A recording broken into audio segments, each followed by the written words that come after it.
The hearing will come to order. Good morning. Welcome to the Senate Intelligence Committee Annual Worldwide Threats hearing. I'd like to begin by welcoming our esteemed panel of witnesses, the Director of National Intelligence, Tulsi Gabbard, the CIA Director, John Ratcliffe, the FBI Director, Kash Patel, the Director of the National Security Agency and Commander of U.S. Cyber Command, General Tim Hawk, and the Defense Intelligence Agency Director, Lieutenant General Jeffrey Cruz. Thank you all for your appearance. Thank you for your leadership. Our annual Worldwide Threats hearing allows for the American people to receive an unvarnished and unbiased account of the real and present dangers that our nation faces. Communist China is actively working to replace the United States as the world's dominant superpower. China uses coercive military, economic, and influence operations, short of war, to shape a world favorable to its interests and hostile to ours. Iran still aims to destroy what it calls the little Satan, the State of Israel, and what it calls the great Satan, the United States. Iran also continues its decades-long effort to develop surrogate networks inside the United States to threaten U.S. citizens. Furthermore, Iran's nuclear program continues apace. It's actively developing multiple space launch vehicles, which are little more than flimsy cover for an intercontinental ballistic missile program that could hit the United States in a matter of years. The Supreme Leader of Iran now faces a stark choice. The Supreme Leader can fully dismantle his nuclear program, or he can have it dismantled for him. Finally, today's report also acknowledges that illicit drug production endangers the health and safety of millions of Americans. For the first time, the annual threat assessment lists foreign illicit drug actors as the very first threat to our country. Are our intelligence agencies well postured against these threats? I'm afraid the answer is no. After years of drift, the intelligence community must recommit to its core mission of collecting clandestine intelligence from adversaries. The reasons are a misuse of resources, bureaucratic bloat, a default to play it safe, and a past administration that prioritized social engineering over espionage.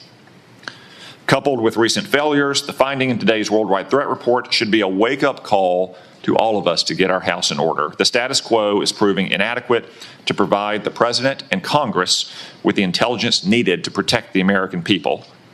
As the chairman of this committee, I look forward to working with each of you to strengthen America's intelligence edge and refocus our intelligence community on its core mission, stealing secrets. Now I recognize the Vice Chairman for opening remarks. Well, thank you, Mr. Chairman, and good morning, everybody. I want to thank all the witnesses for being here.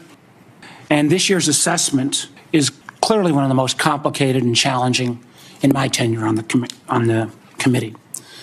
And I want to get into that in a moment, but I want to first of all address the recent story that has broken in the news. We stunningly learned that senior members of this administration, and according to reports, two of our witnesses were members of a group chat that discussed highly sensitive and likely classified information that supposedly even included weapons packages, targets, and timing, and included the name of an active CIA agent. Should never be discussed over an unclassified system. Well, it apparently included a journalist. And no matter how much the Secretary of Defense or others want to disparage him, this journalist had at least the ethics to not report, I think, everything he heard. The question I raise is everybody on this committee gets briefed on security protocols. We're told you don't make calls outside of SCIFs of this kind of classified nature. There's plenty of declassified information that shows that our adversaries, China and Russia, are trying to break in to encrypted systems like Signal. I can just say this, if this was the case of a military officer or an intelligence officer and they had this kind of behavior, they would be fired. This is not a one-off or a first-time error. In the first 2 weeks, the administration canceled all U.S. foreign assistance. Now, U.S. foreign assistance paid for the units in Ukraine that provide air defense to civilian cities being attacked by Russia. Paid for guarding camps in Syria where ISIS fighters are detained. Foreign assistance paid for programs abroad that ensure that diseases like Ebola don't come home. And until recently, it paid for the construction of a railway in Africa that would have helped given the United States much needed access to critical minerals in Congo. Now that project, China's going to try to finance it. In the first 2 weeks, Dr. Patel, the administration fired several of our most experienced FBI agents. It's hard to imagine how that makes our country safer. Nor can I understand how Americans are made more secure by firing more than 300 staff at the National Nuclear Security Administration, or by ousting 130 employees at CISA, or how we made safer by sacking 1,000 employees at the CDC and NIH, who are actually directly working on trying to keep our country safe from disease. The amazing thing is that our intelligence officers, they're not interchangeable like a Twitter coder. These intelligence officers, our country makes $20,000 to $40,000 of an investment just in getting a security clearance. Can anyone tell how firing probationary individuals without any consideration for merit or expertise is an efficient use of taxpayer dollars? And just to make clear that yesterday's story in The Atlantic was not this rookie one-off, it's a pattern. And I want to acknowledge Director Radcliffe was not here in his position when this took place. When a non-classified network was used, thereby exposing literally hundreds of CIA officers' identities, those folks can't go into the field now. How does that make our government more efficient? And perhaps what troubles me most is the way the administration has decided that we can take on all of our problems by ourselves without any needs for friends or allies. I agree that we've got to put America's priorities first. But America first cannot mean America alone.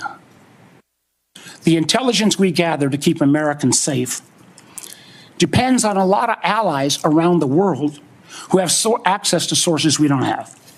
That sharing of information saves lives, and it's not hypothetical. We all remember because it was declassified last year when Austria worked with our community to make sure to expose a plot against Taylor Swift in Vienna. That could have killed literally hundreds of individuals.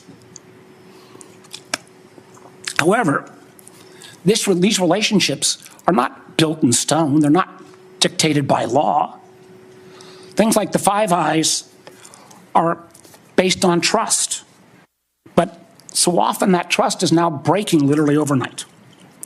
Yet suddenly, and for no reason that I can understand, the United States is starting to act like our adversaries are our friends, voting in the UN with Russia, Belarus, and North Korea, treating our allies like adversaries, whether it's threats to take over Greenland or over the Panama Canal, destructive trade war with Canada, or literally threatening to kick Canada out of the Five Eyes.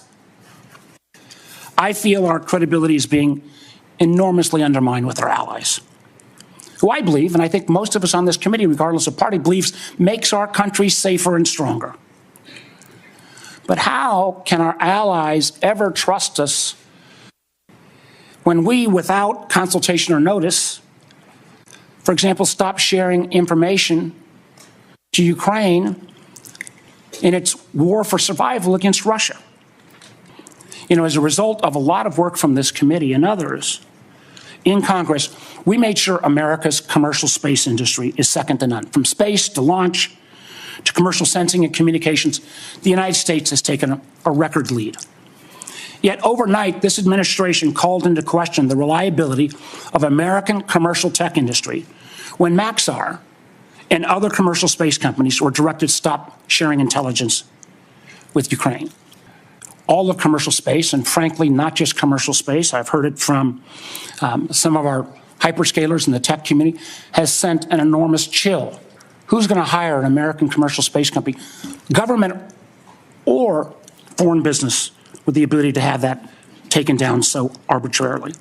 And it's not just in the case of commercial space. We've seen that Canada, Germany, Portugal have all been saying they're rethinking buying F-35s. I've heard from Microsoft and Google directly and Amazon that they're having questions about whether they can still sell their services.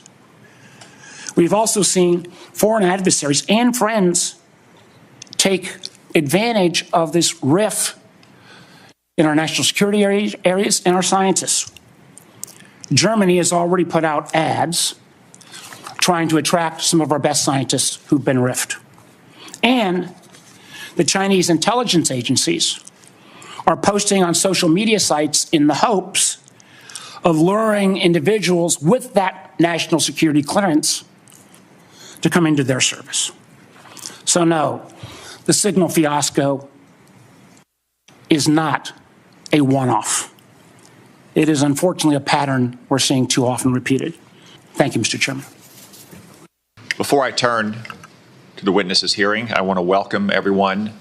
Any disruptions, either opposed or in favor to the witnesses, will result in prompt removal from the hearing room. Director Gabbard, I understand you'll make a statement for the panel of witnesses. Thank you, Mr. Chairman, Vice Chair, members of the committee. Thanks for the opportunity for us to be here to present you the intelligence community's 2025 annual threat assessment.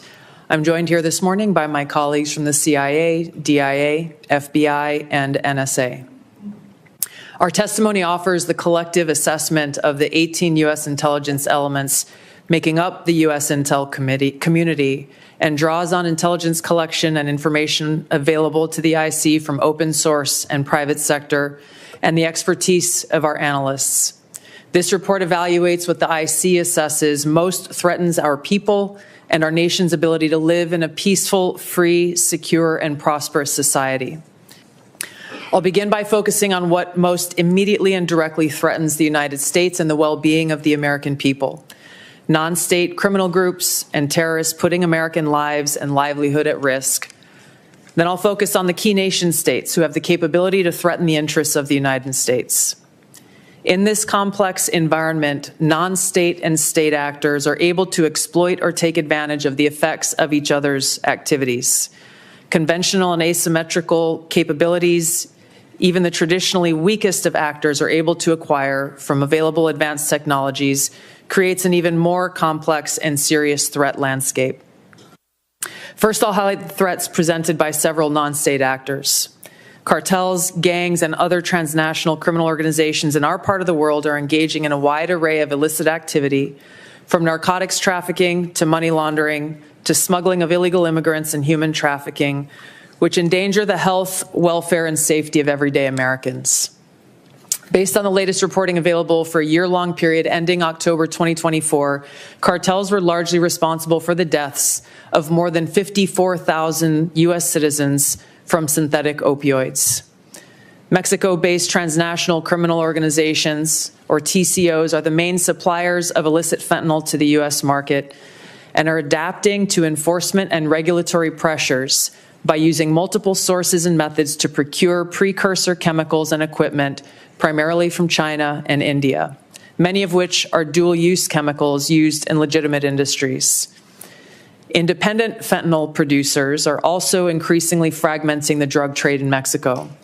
The availability of precursor chemicals and ease of making illicit fentanyl have enabled independent actors to increase illicit fentanyl production and smuggling operations in Mexico. Cartels are profiting from human trafficking and have likely facilitated more than 2 million illegal immigrants encountered by law enforcement at the U.S. southwest border in 2024 alone. Criminal groups drive much of the unrest and lawlessness in the Western Hemisphere. They also engage in extortion, weapons and human smuggling, and other illicit and dangerous revenue-seeking operations, including kidnappings for ransom, forced labor, and sex trafficking. These and other human traffickers exploit vulnerable individuals and groups by promising well-paying jobs while confiscating their identification documents, exploiting lawlessness in various areas, and using coercion and intimidation to control their victims. Heightened U.S. border security enforcement and deportations under the Trump administration are proving to serve as a deterrent for migrants seeking to illegally cross U.S. borders. U.S. Border Patrol apprehensions along the southwest border in January 2025 dropped 85% from the same period in 2024. Transnational Islamist extremists such as ISIS and al-Qaeda and affiliated jihadi groups continue to pursue, enable, or inspire attacks against the United States and our citizens abroad and within the homeland to advance their ultimate objective of establishing a global Islamist caliphate. This includes heightened efforts to spread their ideology to recruit and radicalize individuals in the U.S. and the West. Al-Qaeda and its affiliates continue to call for attacks against the United States as they conduct attacks overseas. These jihadist groups have shown their ability to adapt and evolve, including using new technologies and tactics to spread their ideology and recruit new followers.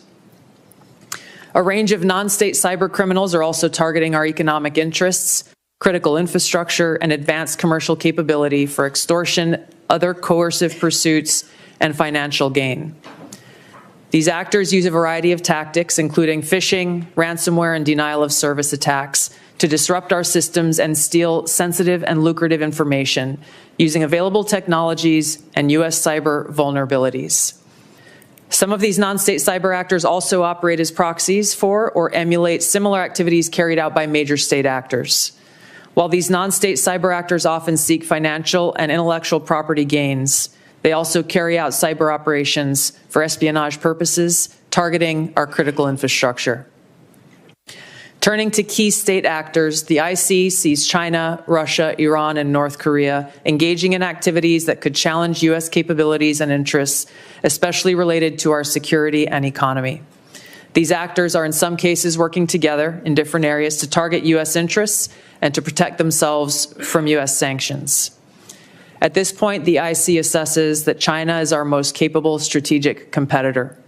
Beijing is driven in part by a belief that Washington is pursuing a broad effort to contain China's rise and undermine CCP rule.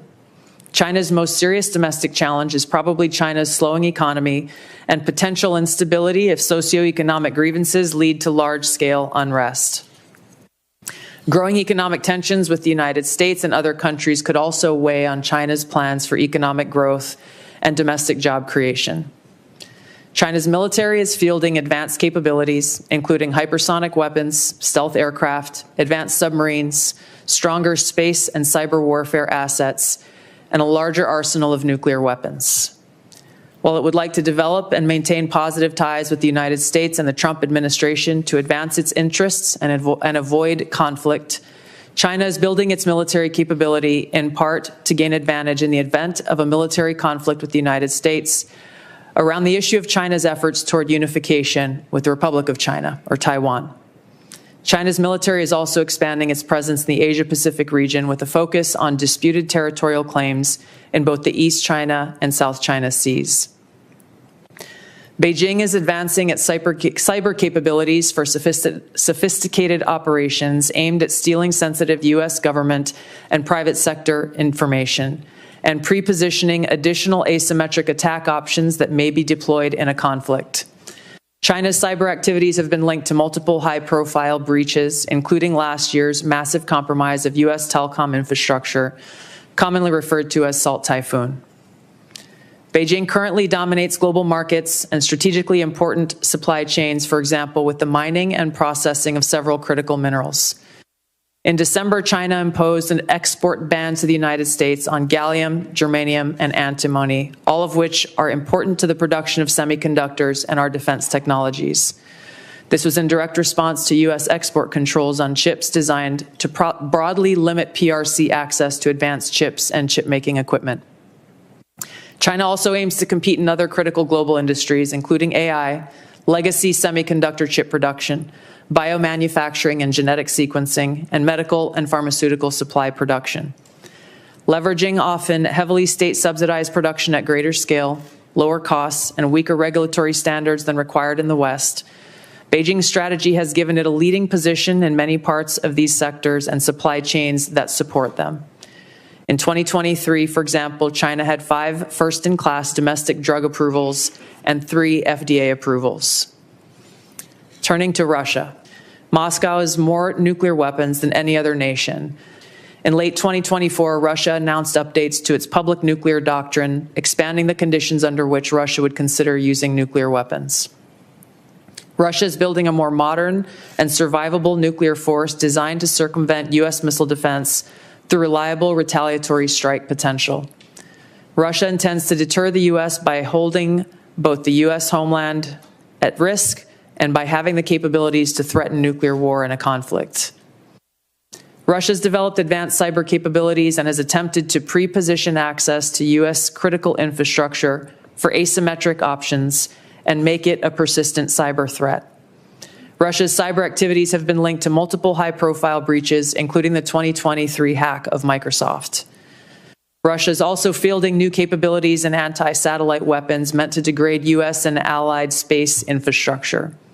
Among Russia's most concerning developments is a new satellite intended to carry a nuclear weapon as an anti-satellite weapon, violating long-standing international law against such activity and putting the U.S. and global economy at risk. Iran continues to seek expansion of its influence in the Middle East, despite the degradation to its proxies and defenses during the Gaza conflict.